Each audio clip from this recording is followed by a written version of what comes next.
Today's movie takes place 2,000 years ago when the Earth was divided into 4 nations. The Water Tribes, who could control water. The Fire Nation, who could control fire. The Earth Kingdom, who could control rocks. And the Air Nomads, who could control the wind. There was always one person called the Avatar. The Avatar could control all 4 elements, meaning they could control air, water, fire, and earth. Their existence was crucial to maintain balance among the 4 nations. Aang was born into the Air Nomads as the Avatar. But when Aang realized that this huge responsibility would fall on him, and that he wouldn't be able to live a normal life like other ordinary people, and had to watch over the 4 nations, he decided to run away because of his young age. And he remained. After 100 years, Katara, from the Water Tribe, and her brother Sokka. Katara is just starting to learn waterbending. She's not a master yet. She finishes her training, and then she and her brother take the road back to their tribe. But on the way, they hear a sound from under the ice. Sokka starts hitting the ice to find the source of the sound. Suddenly, a huge sphere filled with air emerges from under the ice, and inside it, there is a person emitting light. Sokka advises his sister to leave, but she is determined to find out what it is. She keeps hitting the sphere until it breaks, and light shoots out of it up to the sky. Prince Zuko sees this light. Prince Zuko is the son of the Fire Nation's king. Katara and her brother Sokka approach the sphere after it broke, and find a very strange creature, with a sleeping person next to it. Katara approaches him, and finds him unconscious, and very exhausted, so she decides to take him with her to the tribe. Aang regains his strength very quickly, but he still doesn't know that he was sleeping inside that sphere for 100 years. His fear and panic about everything subsides a bit. He wants to return to his tribe, but at that time, Prince Zuko had seen the light and came with his men. During Aang's absence, the Fire Nation had taken over all the other kingdoms, and was occupying villages and lands. No one could stand against them, especially since they used powerful machinery and technology. And the only thing that really... The soldier takes Aang to Zuko. Zuko uncovers his head, and finds the mark of an air nomad. He knows the Avatar will be from the Air Nomads, so he says, "You're coming with me onto my ship, or I will destroy this entire village." Aang agrees to prevent any harm. Aang goes with Zuko and his soldiers. Katara is left behind, feeling guilty for leaving him alone and for not defending him, especially since she feels that because she found him, he is her responsibility. Her brother thinks she is right, but they've already left. How can they catch up? Then they hear a sound from outside, and the creature that was with Aang inside the sphere appears. This creature can fly. On the ship, Prince Zuko's uncle tells Aang that they will just conduct a simple test, and after that, he can leave. The test begins with the first thing, a candle. The flame of the candle moves towards Aang, meaning he passes the test. He also passes the second test with water, and he also passes the third test, which is the earth element. Of course, they don't need the fourth test because he is from the Air Nomads. Then Zuko decides he will take Aang with him to the Fire Nation. Aang, of course, refuses and says, he tells them, "You lied to me." So Zuko's uncle clarifies and tells him, "No one has ever passed that test before. That's why I told you it was simple, and you'd be on your way." Here, Aang decides to escape. He uses his airbending ability, escapes from them, and manages to defeat all the soldiers on the ship using that ability. For Aang, defeating those soldiers is very easy, but after he finishes them, he finds himself on a ship in the middle of the ocean. However, he hears the sound of the flying creature. Aang escapes with the help of Sokka and Katara. As soon as they reach him, Aang tells them he will take them back to their village, and then he will go to his. But they tell him they will continue the journey and go with him. They arrive. Aang is very happy because he returned to the place where he was raised and trained. But this happiness quickly turns to sorrow because he discovers that the Fire Nation killed everyone he knew. Here, Katara tells him that he was inside that sphere for 100 years. Amidst the ruins, he finds a necklace he had made for his teacher, the one who taught him everything. Here, Aang gets very angry, and some of his abilities as the Avatar appear. One ability is that the Avatar is the only person who can connect with the spirit world.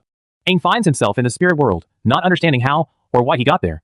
But he finds a cave ahead, enters it, and encounters the spirit of a dragon. It asks him, "Where have you been all this past period?" But he can't answer because he hears Katara's voice telling him, "Try to calm down. We'll stay by your side and won't leave you. We are all your family." At that time, Commander Zhao, the commander of the Fire Nation forces, meets Prince Zuko. Commander Zhao and Prince Zuko have past conflicts, but he invites him to have dinner on his ship.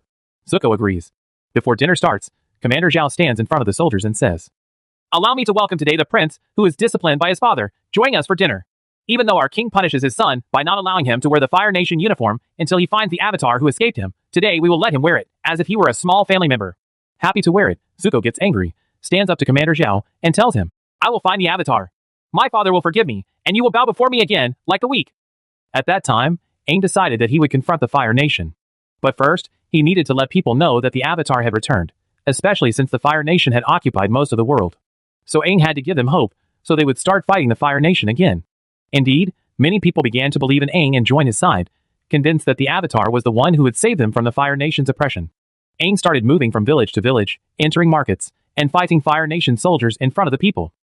Whenever they entered a village and freed its people from Fire Nation soldiers, they would put up pictures of Aang, saying the Avatar had returned. But one problem remained for Aang. He had run away before learning to control the other elements. He could only control air. However, Katara's knowledge was very limited because she was a beginner herself. He needed a teacher to teach him waterbending. So Aang remembered the spirit world and recalled the dragon he had seen. He thought if he could communicate with those spirits again, they might help him. He took the flying creature and went to the Northern Air Temple to find anyone who could help him, give him useful information, or a way to reconnect with the spirit world. But he found the temple abandoned, and the monks who lived there dead. Coincidentally, there was also a man heading to the temple at the same time. So they asked him what happened and where the people who were here had gone. The man, not knowing he was the Avatar, told him there was a place in the temple that Fire Nation soldiers couldn't reach, and it might help him. He took him there. The place contained statues of all the previous Avatars throughout the ages. But unfortunately, the man turned out to be a traitor, and Fire Nation soldiers were expecting Aang and had set an ambush. They managed to capture Aang very easily because there were so many of them. But at that time, the spirits communicated with Aang, telling him to go to a very good teacher who will teach you waterbending. This teacher is in the North Pole. Aang wakes up to find Commander Zhao in front of him. He asks him, "What do you want from me?" Zhao says, "I don't want anything from you. Don't worry, I'm not going to kill you, because if you die, another Avatar will appear. So you will remain in captivity and return with me to the Fire Nation." While Commander Zhao is celebrating with his soldiers that he has captured the Avatar, a masked person arrives. He sneaks into the place where Aang is being held and frees him from his restraints. After fighting Fire Nation soldiers, the masked person is injured. The masked person is revealed to be Prince Zuko. Of course, he freed Aang so that Zhao wouldn't be the one to defeat him. Afterwards, Aang takes Zuko and leaves him in a safe place. Then he heads to the city the spirits told him about to start learning waterbending. He introduces himself to the princess of the city, telling her he is the last air nomad, as the Fire Nation killed them all, and that he needs to learn to control water. After Aang confirms to her that he is indeed the last air nomad, she tasks her master to teach him how to waterbend. Here, Aang realizes that the reason he cannot learn to waterbend is his anger over the death of his entire people, and that he always feels it is his fault. After a period of Aang's training, the Fire Nation manages to locate him and deploys soldiers and ships to capture him before he learns to control water. Aang learns that Fire Nation soldiers are at the city's gates. He decides to speak with the spirits. He asks the dragon spirit, "What is the solution? What should I do?" The dragon spirit tells him, "You are the Avatar. Show them the power of the ocean." Aang returns from this meditation knowing exactly what to do. The Fire Nation soldiers have reached the city, but that doesn't stop him.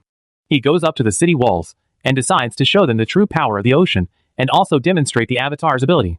He manages to control an enormous amount of water, even more than waterbenders can. Of course, it becomes clear to the Fire Nation soldiers that the Avatar has returned. Even though Aang could have killed him, the Avatar is not supposed to harm anyone. So Aang simply shows them a small glimpse of his ability and power. At that moment, everyone bows in respect to Aang, respect for the Avatar. Katara reassures him, telling him that this responsibility is surely something he can handle, that he shouldn't be afraid, and that they will all stay by his side. Aang accepts his role as the Avatar, and that he will be responsible for bringing peace and prosperity back to the four nations, ensuring no nation oppresses another.